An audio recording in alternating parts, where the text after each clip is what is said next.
Once again welcome back to KCS classes. KCS ക്ലാസ്സസിന്റെ മറ്റൊരു എപ്പിസോഡിലേക്ക് എല്ലാവർക്കും സ്വാഗതം. This is Kiran CS. Kerala PSC KFC assistant പോസ്റ്റിന്റെ സിലബസ് ഡീറ്റെയിൽസും എക്സാം ഡേറ്റും കഴിഞ്ഞ ദിവസം പബ്ലിഷ് ചെയ്തു. സോ നമ്മൾ ഇന്നലെ തന്നെ അതിന്റെ വീഡിയോ അപ്ലോഡ് ചെയ്തിട്ടുണ്ടായിരുന്നു, സിലബസ് ഡീറ്റെയിൽസ് ഇൻക്ലൂഡ് ചെയ്തിട്ടുള്ളത്. കാണാത്തവരുണ്ടെങ്കിൽ കാണാം. ദെൻ നെക്സ്റ്റ് ഏറ്റവും കൂടുതൽ കുട്ടികളുടെ ഭാഗത്ത് നിന്നുള്ളൊരു സജഷൻ ആണ് നല്ലൊരു സ്റ്റഡി പ്ലാൻ വീഡിയോ ചെയ്യാൻ വേണ്ടിയിട്ട്. നമ്മൾ എപ്പോഴും ചെയ്യുന്നതാണ്. ഞാൻ ഇന്നലെ തന്നെ പറഞ്ഞിട്ടുണ്ടായിരുന്നു, സ്റ്റുഡൻസിന് വേണ്ടിയിട്ടുള്ള entire smart study videos, supporting videos നമ്മൾ ആരംഭിക്കുകയാണ്. സോ അതിൻ്റെ ഭാഗമായിട്ട് ഇന്നത്തെ വീഡിയോയിൽ നമ്മൾ 70 days ബെസ്റ്റ് സ്റ്റഡി പ്ലാൻ ആണ് നമ്മൾ ചെയ്യാൻ പോകുന്നത്. നമുക്ക് സെപ്റ്റംബർ 13 എക്സാം വരുന്നത്. സോ അതിൻ്റെ ഉള്ളിൽ 70 ദിവസം ഒരു ഇഫക്റ്റീവായിട്ട് ലഭിക്കുന്ന ഒരു 70 days എങ്ങനെ നല്ല രീതിയിൽ വിനിയോഗിക്കാം എന്നുള്ളത് ഡീറ്റെയിൽഡ് ആയിട്ട് കാണാം. വീഡിയോയിലോട്ട് പോണേക്കാൾ മുമ്പ് പറയാനുള്ളത്, നമ്മുടെ സ്ഥാപനം KFC അസിസ്റ്റന്റ് ഈ ഒരു പോസ്റ്റിന് ഓൺലൈനായിട്ട് കോച്ചിങ് പ്രൊവൈഡ് ചെയ്യുന്ന സ്ഥാപനമാണ്. ലൈവ് ഉണ്ടായിരിക്കും, അതിൻ്റെ റെക്കോർഡും ആക്സസ് ചെയ്യാൻ സാധിക്കും. PDF നോട്ട്സ് ഉണ്ടായിരിക്കും, MCQ പ്രാക്ടീസ് അവൈലബിൾ ആണ്. നമ്മുടെ ആപ്പിലൂടെയാണ് ക്ലാസ്സസ് അവൈലബിൾ ആവുക. സോ നമ്മുടെ ക്ലാസ്സിൽ ജോയിൻ ചെയ്ത് പഠിച്ച് നല്ല മാർക്ക് മേടിക്കാൻ താല്പര്യമുള്ള കുട്ടികൾക്ക് ഡിസ്ക്രിപ്ഷൻ ബോക്സിലുള്ള എൻ്റെ വാട്സപ്പ് നമ്പറിൽ കോൺടാക്ട് ചെയ്യാം, ക്ലാസ്സസ് ആക്സസ് ചെയ്യാം. ഇതിനേക്കാൾ മുമ്പുള്ള Kerala PSC commerce and management relate ചെയ്തുള്ള പോസ്റ്റുകൾക്ക് നമുക്ക് നല്ല രീതിയിൽ കോച്ചിങ് പ്രൊവൈഡ് ചെയ്യാനും ഒരുപാട് കുട്ടികൾക്ക് മെയിൻ ലിസ്റ്റിൽ കയറാനും സാധിച്ചിട്ടുണ്ടായിരുന്നതാണ്. അപ്പോൾ ഇനി വരാൻ പോകുന്ന കുട്ടികൾക്കും അതൊക്കെ സാധിക്കട്ടെ. ഓക്കെ, സോ നമുക്ക് എന്തെങ്കിലും വീഡിയോയിലോട്ട് കിടക്കാം. അപ്പോൾ ഇതാണ് നമ്മുടെ syllabus, detail syllabus for the post of assistant in KFC. ഇന്നലെ നമ്മൾ ഡിസ്കസ് ചെയ്താണ് ഇതിൻ്റെ സിലബസ് ഡീറ്റെയിൽസ്. 10 മൊഡ്യൂൾസ് ആയിട്ട് നമുക്കിതിനെ കാണാൻ സാധിക്കും. ഓരോ മൊഡ്യൂളിൽ നിന്നും 10 മാർക്കിൻ്റെ ചോദ്യങ്ങളാണ് വരുന്നത്. അതുകൊണ്ട് തന്നെ 10 മൊഡ്യൂളിന് നമ്മൾ ഈക്വൽ ഇമ്പോർട്ടൻസ് കൊടുത്തിരിക്കണം എന്നുള്ളതാണ്. കാരണം എല്ലാത്തിൽ നിന്നും 10 ചോദ്യങ്ങളാണ് വരാം. കോമേഴ്സ് ബേസ്ഡ് ആയിട്ടുള്ള ചോദ്യങ്ങൾ മാത്രമാണ് ഉണ്ടാവുക. പിന്നെ PSC എക്സാമിലോട്ട് പോകുന്ന സമയത്ത് നമ്മൾ ഏറ്റവും കൂടുതൽ മനസ്സിലാക്കേണ്ടത്, സിലബസ് വിട്ട് ഒരു ചോദ്യവും വരില്ല. ഞാൻ ഇന്നലെ തന്നെ മെൻഷൻ ചെയ്തതാ. അങ്ങനെ എന്തെങ്കിലും ചോദ്യങ്ങൾ വന്നിട്ടുണ്ടെങ്കിൽ അത് ക്യാൻസൽ ആയി പോവും. ഓക്കെ, അപ്പോൾ സിലബസിലുള്ള കാര്യങ്ങൾ മാത്രം പഠിച്ചാൽ മതി, അതല്ലാത്തത് വേണ്ട. പിന്നെ പഠിക്കുമ്പോൾ ഏറ്റവും വേണ്ടത് നമുക്ക് കൺസെപ്റ്റ് പ്രോപ്പറായിട്ട് അറിഞ്ഞിരിക്കണം. പിന്നെ ഏത് തരത്തിലുള്ള ചോദ്യങ്ങൾ വന്നാലും ആൻസർ ചെയ്യാൻ സാധിക്കണം. അതുപോലെ തന്നെ ഈ യൂണിവേഴ്സിറ്റി എക്സാംസിന് പ്രിപ്പയർ ചെയ്യുന്ന പോലെ ഇത് പ്രിപ്പയർ ചെയ്ത് പോയിട്ട് കാര്യമില്ല. യൂണിവേഴ്സിറ്റി എക്സാംസിന് എങ്ങനെയാണ് പ്രീവിയസ് ഇയർ ക്വസ്റ്റ്യൻ പേപ്പേഴ്സിൻ്റെ ബേസ് അതൊക്കെ പഠിച്ചിട്ടാണ് കുട്ടികൾ പോവുക. ശരിക്കും ഈ PSC എക്സാമിലോട്ട് വരുമ്പോൾ നിങ്ങൾക്ക് ലാസ്റ്റൊക്കെ ട്രെൻഡ് നോക്കിയാൽ മനസ്സിലാക്കാൻ സാധിക്കും. നിങ്ങൾ ഇതിനേക്കാൾ മുമ്പ് ഈ സെയിം പോസ്റ്റിൻ്റെ തന്നെ അല്ലെങ്കിൽ വേറെ ഏതെങ്കിലും ജൂനിയർ അക്കൗണ്ടൻറ്റോ ആ പോസ്റ്റിൽ വന്ന ക്വസ്റ്റ്യൻ പേപ്പറിൻ്റെ ഒരു പാറ്റേൺ അല്ല പിന്നെ വരാം. അങ്ങനെ അവർ ഇടില്ല. ഇതൊരു കോമ്പറ്റേറ്റീവ് എക്സാമാണ്. എക്സാം കഴിഞ്ഞാൽ നിങ്ങൾക്ക് ജോലിയാണ് ലഭിക്കുന്നത്. അതുകൊണ്ട് തന്നെ അവർ ക്വസ്റ്റ്യൻ പേപ്പറിൻ്റെ പാറ്റേൺ ആ രീതിയിൽ മാറ്റങ്ങൾ കൊണ്ടുവരും. ഇപ്പോൾ ഇതിനേക്കാൾ മുമ്പുള്ള പല ക്വസ്റ്റ്യൻ പേപ്പറിലും സ്റ്റേറ്റ്മെൻറ്റ് രൂപത്തിലുള്ള ചോദ്യങ്ങൾ കൂടുതൽ ഇപ്പോൾ വരുന്നുണ്ട്. അപ്പോൾ അതൊക്കെ നിങ്ങൾ മനസ്സിൽ മുൻകൂട്ടി കണ്ടുകൊണ്ട് വേണം പ്രിപ്പയർ ചെയ്യാൻ. അതുകൊണ്ടാണ് ഞാൻ പറഞ്ഞ കൺസെപ്റ്റ് മനസ്സിലാക്കി പഠിക്കണം. പ്രീവിയസ് ഇയർ ക്വസ്റ്റ്യൻ പേപ്പർ ഡിസ്കഷനോ മറ്റു കാര്യങ്ങൾക്കൊന്നും ഇവയുടെ ഇമ്പോർട്ടൻസ് അതുകൊണ്ട് കുറവാണ്. നിങ്ങൾ നന്നായിട്ട് കാര്യങ്ങൾ പഠിച്ചതിന് ശേഷം എന്ത് തരത്തിലുള്ള ചോദ്യങ്ങൾ വന്നാലും ആൻസർ ചെയ്യാൻ പറ്റണം. ബട്ട് നമ്മൾ പ്രിപ്പയർ ചെയ്യാൻ പറ്റുന്നത് പ്രിപ്പയർ ചെയ്യുക. ഇപ്പോൾ MCQ പ്രാക്ടീസ് ഇതൊക്കെ നമ്മൾ ചെയ്യേണ്ടതാണ്. എന്ന് വെച്ചിട്ട് നമ്മൾ പഠിച്ച ഇപ്പോൾ സാധാരണ GK ഒക്കെ പഠിച്ചിട്ട് കോമൺ എക്സാം എഴുതാൻ പോകുന്ന പോലെ ആ പഠിച്ച കുറേ MCQ ക്വസ്റ്റ്യൻസ് ഇല്ലേ, അതങ്ങനെ വരില്ല ക്വസ്റ്റ്യൻ പേപ്പറിൽ ഇതിനൊന്നും. നമ്മൾ കുറേ ഇപ്പോൾ MCQ പ്രാക്ടീസ് ചെയ്യണം, അതങ്ങനെ വരില്ല ചെയ്യുക. സ്റ്റേറ്റ്മെൻറ്റ് രൂപത്തിലുള്ള ചോദ്യങ്ങൾ എന്ന് പറയുമ്പോൾ കൺസെപ്റ്റാണ് വരാം, നമുക്കത് വായിച്ച് മനസ്സിലാക്കി ആൻസർ ചെയ്യാൻ സാധിക്കണം. അപ്പോൾ നിങ്ങൾ പ്രിപ്പയർ ചെയ്യുമ്പോൾ ശ്രദ്ധിക്കേണ്ട കാര്യങ്ങളാണ് ഞാൻ ഇനി നെക്സ്റ്റ് പറയാൻ പോകുന്നത്. അപ്പോൾ 10 മൊഡ്യൂളുണ്ടല്ലോ. അപ്പോൾ പ്രിപ്പയർ ചെയ്യുന്ന സമയത്ത് നമ്പർ 1 ഞാൻ എപ്പോഴും പറയുന്നതാണ്, ഒരു സബ്ജക്റ്റ് കണ്ടിന്യൂസ് ആയിട്ട് പഠിക്കരുത്. നമ്മൾ 1-2 ദിവസം 2 സബ്ജക്റ്റൊക്കെ വെച്ച് പഠിച്ച് പിന്നെ അത് പെട്ടെന്ന് തന്നെ മാറ്റണം. അതല്ലെങ്കിൽ നമുക്ക് ആകെ മടുപ്പ് വരും. ഇപ്പം നമ്മൾ അക്കൗണ്ടിങ് ആണ് സ്റ്റാർട്ട് ചെയ്തിട്ടുള്ളതെങ്കിൽ അക്കൗണ്ടിങ് തന്നെ ഡെയിലി എന്ത് ചെയ്യരുത്, കൂടുതൽ സമയം പ്രിപ്പയർ ചെയ്യരുത്. നമുക്ക് വളരെ മടുപ്പായിരിക്കും. പിന്നെ എല്ലാത്തിനും ഈക്വലി ഇമ്പോർട്ടൻസ് അല്ല ഇവിടെ വരുന്നത്. അപ്പോൾ ഏറ്റവും കൂടുതൽ ശ്രദ്ധിക്കേണ്ടതാണ് മാറി മാറി പഠിക്കുക. ഒരു ദിവസം തന്നെ 1-2 സബ്ജക്റ്റൊക്കെ മിനിമം പഠിക്കാൻ ശ്രമിക്കുക. ഇനി ഓരോ സബ്ജക്റ്റിനും എത്രത്തോളം ദിവസം മാറ്റി വയ്ക്കണം എന്നുള്ളത് നമുക്ക് നോക്കാം. പിന്നെ ഇതിൽ പ്രിപ്പയർ ചെയ്യുമ്പോൾ ഏറ്റവും കൂടുതൽ ഞാൻ പറഞ്ഞു ഇമ്പോർട്ടൻസ് കൊടുക്കേണ്ടതാണ് MCQ പ്രാക്ടീസ്. എന്തിനാണെന്ന് വെച്ചിട്ടുണ്ടെങ്കിൽ നമുക്ക് ഒരു കോൺഫിഡൻസ് കിട്ടാൻ ഏറ്റവും വേണ്ടതാണ്. പഠിച്ചു കഴിഞ്ഞ കാര്യം എനിക്ക് കിട്ടുന്നുണ്ടോ എന്ന് അറിയാൻ വേണ്ടിയിട്ട് അതിന് വളരെയധികം ഇമ്പോർട്ടൻസ് ഉണ്ട്.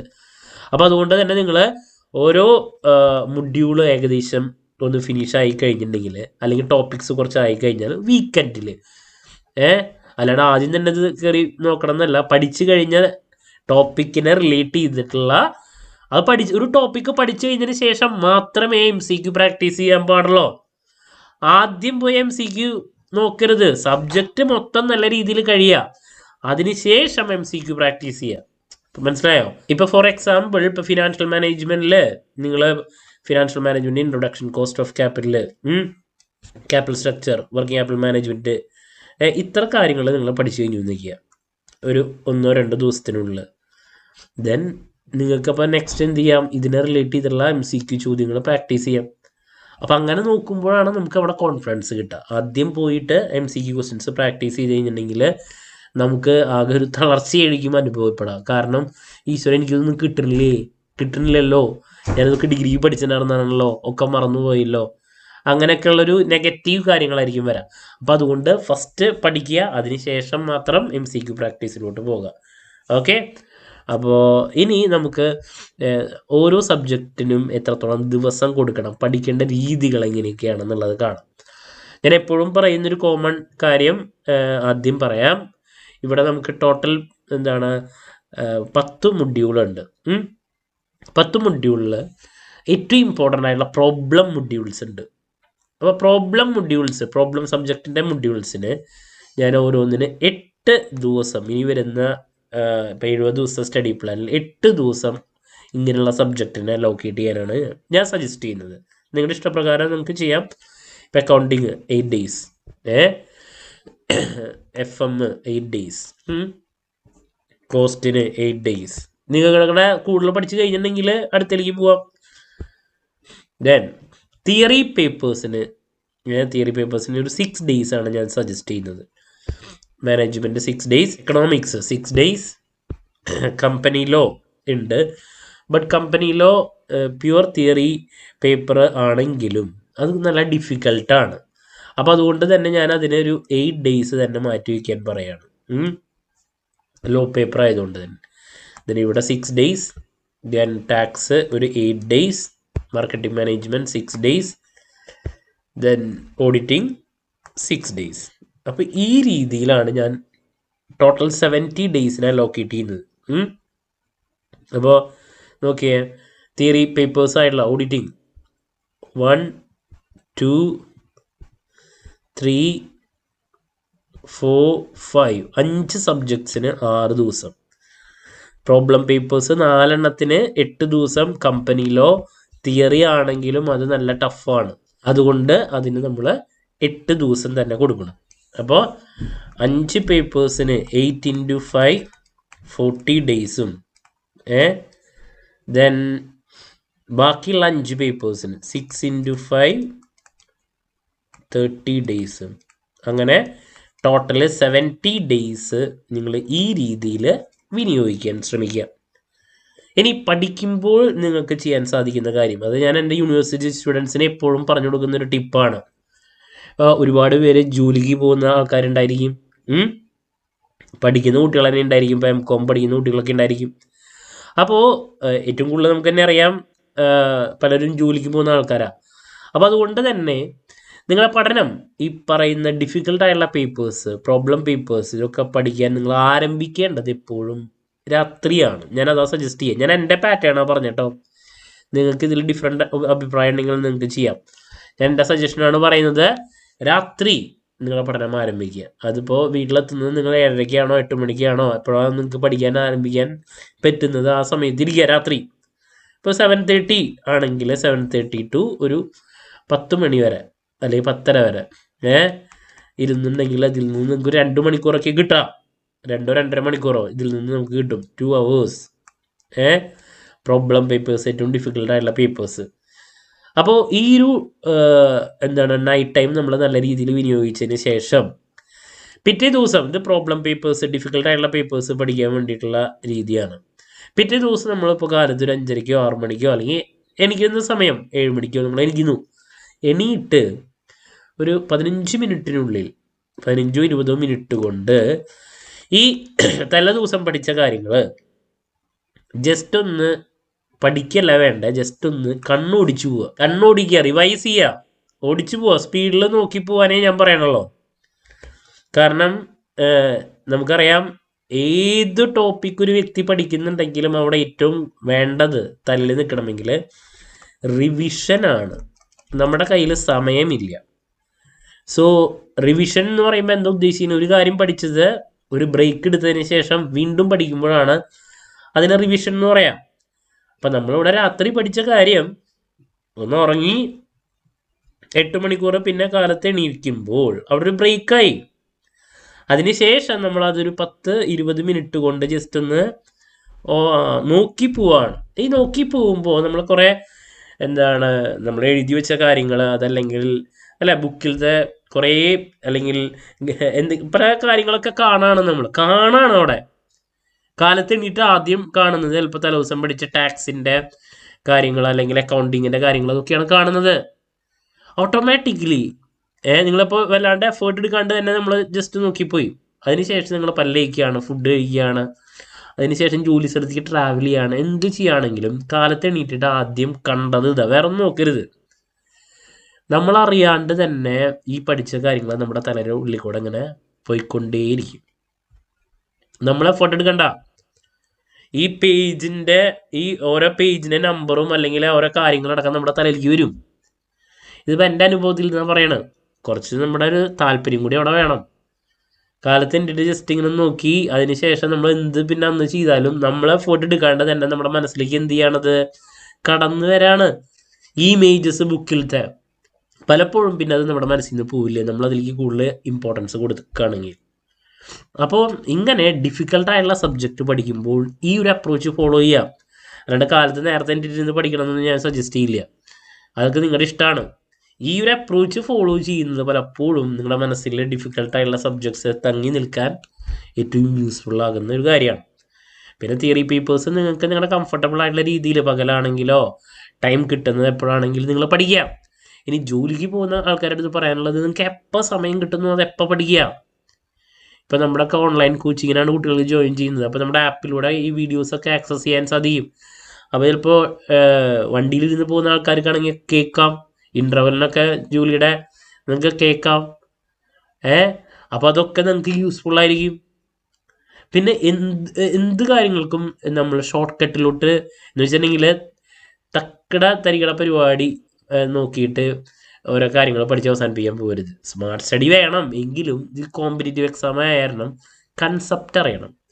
യൂണിവേഴ്സിറ്റി എക്സാം അല്ല എന്നുള്ളത് മനസ്സിൽ വയ്ക്കുക. കൺസെപ്റ്റ് മനസ്സിലാക്കി പോയാൽ മാത്രമേ എന്ത് ചോദ്യം വന്നാലും കിട്ടുള്ളൂ. യൂണിവേഴ്സിറ്റി എക്സാം ആണെങ്കിൽ നമുക്ക് ഈ പറഞ്ഞ പോലെ എന്തെങ്കിലും തരികട പരിപാടിയൊക്കെ കാണിച്ചിട്ട് എങ്ങനെയും പാസ്സാകാൻ പറ്റും. ഇവിടെ അതല്ലല്ലോ വേണ്ടേ. അപ്പോൾ അതുകൊണ്ട് തന്നെ പഠിക്കുമ്പോൾ കാര്യം മനസ്സിലാക്കി പഠിക്കുക, ടൈം എടുത്തിട്ട് തന്നെ പഠിക്കുക, നോ പ്രോബ്ലം അവിടെ. അപ്പോൾ ഇതൊക്കെ പഠിക്കുമ്പോൾ നിങ്ങൾക്ക് മിനിമം ഫോളോ ചെയ്യാൻ സാധിക്കുന്ന കാര്യങ്ങളാണ്. പിന്നെ അറിയുന്നത് നന്നായിട്ട് ഡെപ്തിലോട്ട് തന്നെ പോവുക. പല കുട്ടികൾക്കും ഈ പറയുന്ന PSC കിട്ടാത്തതിൻ്റെ ഒരു കാരണം ഞാൻ എൻ്റെ ഒരു എക്സ്പീരിയൻസ് വെച്ചിട്ടാണ് പറയുന്നത്. ഞാൻ ഈ PSC ഒക്കെ എഴുതിയിട്ട് ഞാനൊരു 4-5 പോസ്റ്റിൻ്റെ മെയിൻ ലിസ്റ്റിൽ വന്നിട്ടുണ്ടായിരുന്നതാണ്. ഞാനതിൻ്റെ ആ ജോലിക്കൊന്നും പോയില്ല. എനിക്കൊന്നും ഇഷ്ടമില്ലാത്തൊരു ജോലിയായിരുന്നു. ഞാൻ എക്സാം എങ്ങനെയാണെന്ന് അറിയാൻ വേണ്ടിയിട്ട് ഒന്ന് പോയി. കാരണം നമ്മൾ അതിൻ്റെ കോച്ചിങ് കൊടുക്കുന്നുണ്ട്, പോയി എക്സാം എഴുതി നമ്മൾ ലിസ്റ്റിൽ വന്നു എന്ന് മാത്രം. നമുക്ക് താല്പര്യമില്ലാത്തതുകൊണ്ട് നമ്മൾ പോയില്ല. മനസ്സിലാവുണ്ടോ? അപ്പോൾ ഞാൻ ആ ലിസ്റ്റിൽ എനിക്ക് പെടാൻ സാധിച്ചതിൻ്റെ ഒരു റീസൺ എനിക്ക് പറയാൻ പറ്റുന്നത്, അറിയുന്നത് മാത്രമേ ചെയ്യുള്ളൂ, ഡൗട്ടുള്ളത് തൊടില്ല. ഞാനിത് സെപ്പറേറ്റ് ഒരു വീഡിയോ ചെയ്യുന്നുണ്ട്. ഇപ്പോൾ 100 ചോദ്യങ്ങൾ നമ്മുടെ മുമ്പിൽ വരുമ്പോൾ നിങ്ങൾ മനസ്സിലാക്കണം, എങ്ങനെ പോയാലും ഇതിൻ്റെ ഒരു കട്ട് ഓഫ് എന്ന് പറയണത് ഇപ്പം മിക്കതൊരു 40-നും 50-നും ഇടയിലൊക്കെ ആവാൻ സാധ്യത മിക്ക പേപ്പറിൻ്റെയും. അതിൻ്റെ ടഫിൻ്റെ അനുസരിച്ച് ചിലപ്പോൾ നല്ല ടഫായിട്ടുള്ള പേപ്പറൊക്കെ ആണെങ്കിൽ അതിലും കുറയും. അല്ലെങ്കിൽ 50-ൽ മേലേക്ക് നമുക്ക് സ്കോർ ചെയ്യാൻ പറ്റുകയാണെങ്കിൽ മിക്കതും നമ്മൾ ലിസ്റ്റിൽ പെടും. പല കുട്ടികളും ഇത് പ്രോപ്പറായിട്ട് ഫോളോ ചെയ്യില്ല. നമുക്ക് നെഗറ്റീവ് മാർക്സ് ഉള്ളതാ. ചെന്ന് അവിടെ കാണുന്നൊക്കെ കുത്തിപ്പോരും. അതാണ് ഒരു ബുദ്ധിമുട്ട് വരുന്നത്. അപ്പോൾ നമുക്ക് എന്തെങ്കിലും മാർക്ക് കിട്ടിയിട്ടുണ്ടെങ്കിൽ അപ്പുറത്ത് നെഗറ്റീവ് വന്നിട്ട് ഉള്ളതൊക്കെ താഴേക്ക് പോകുന്നുള്ള. അറിയുന്നത് മാത്രം കുത്തുക, അല്ലാത്തത് ചെയ്യരുത്. ഏറ്റവും ഇമ്പോർട്ടൻ്റ് ആയിട്ടുള്ളൊരു കാര്യമാണ്. ഇപ്പം നിങ്ങൾക്ക് അറിയാവുന്നത് നോക്കുമ്പോൾ ആ കൂടിയിട്ട് 52 മാത്രം ചെയ്യുക. നിങ്ങൾ ലിസ്റ്റിൽ വരും ചിലപ്പോൾ. അത് കോൺഫിഡൻറ്റോട് കൂടിയിട്ട്, അല്ലെങ്കിൽ നിങ്ങളുടെ പ്രിപ്പറേഷൻസിൻ്റെ കുറവ് അവിടെ ഉണ്ടായിരിക്കുന്നുള്ളതാണ്. അപ്പോൾ ഇത് പലപ്പോഴും PSC എക്സാം എഴുതാൻ പോകുന്ന കുട്ടികൾ ഏറ്റവും കൂടുതൽ ശ്രദ്ധിക്കേണ്ടതാണ്. നിങ്ങൾക്ക് അറിയാവുന്ന ഒരു 60 കിട്ടി, നിങ്ങൾ അത് മാത്രം കുത്തുക. 40 വിട്ടോ, നോ പ്രോബ്ലം. ഇത് 100 കുത്തണമെന്ന് ഒരിക്കലും പറഞ്ഞില്ല, അല്ലെങ്കിൽ 90 കുത്തണമെന്ന് ഒരിക്കലും പറഞ്ഞിട്ടില്ല. എപ്പോഴും ഒരു ആവറേജ് മാർക്ക് ആയിരിക്കും മിക്കതും കട്ട് ഓഫ് ആയിട്ട് വരാം. ഇതും ശ്രദ്ധിക്കേണ്ടതാണ്. മനസ്സിലാവുണ്ടോ?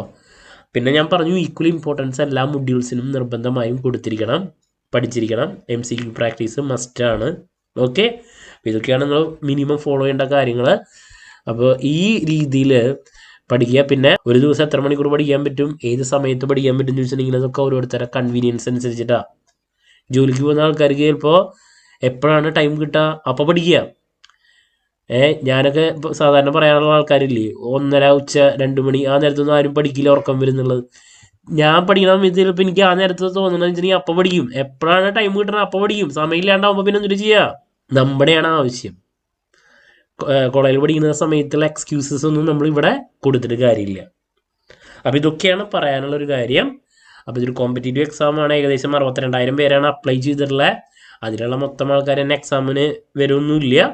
കോമേഴ്സ് ബേസ്ഡ് മാത്രമാണ്. അപ്പോൾ BCom പഠിച്ചിട്ടുള്ള അല്ലെങ്കിൽ MCom കഴിഞ്ഞിട്ടുള്ള ആൾക്കാർ തന്നെ ആയിരിക്കും മിക്കതും വരാം.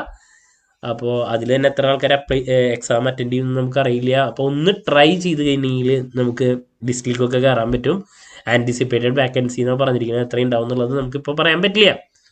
ഓക്കെ, അപ്പോൾ എല്ലാവരും നല്ല രീതിയിൽ പ്രിപ്പറേഷൻസ് ആരംഭിക്കുക. നിങ്ങളുടെ പിന്നാലെ തന്നെ ഞാനുണ്ട്. എന്ത് സംശയങ്ങളുണ്ടെങ്കിലും കമൻറ്റ് ചെയ്യുക. അതിനുള്ള മറുപടി ഞാൻ വീഡിയോസിലൂടെ നൽകുന്നതായിരിക്കും. സോ നമ്മുടെ കോച്ചിങ്ങിന് ജോയിൻ ചെയ്ത് കോൺഫിഡൻ്റ് ആയിട്ട് പോയി എക്സാം എഴുതി ലിസ്റ്റിൽ പോകാൻ താല്പര്യമുള്ള കുട്ടികൾക്ക് ഡിസ്ക്രിപ്ഷൻ ബോക്സിലുള്ള എൻ്റെ വാട്സപ്പ് നമ്പറിൽ കോൺടാക്റ്റ് ചെയ്യാം, ക്ലാസ്സസ് ആക്സസ് ചെയ്യാം. മറ്റൊരു വീഡിയോയുമായി വീണ്ടും കാണാമെന്നുള്ള പ്രതീക്ഷയോടെ നിർത്തുന്നു. This is Kiran CS signing off. Have a nice day. Thank you.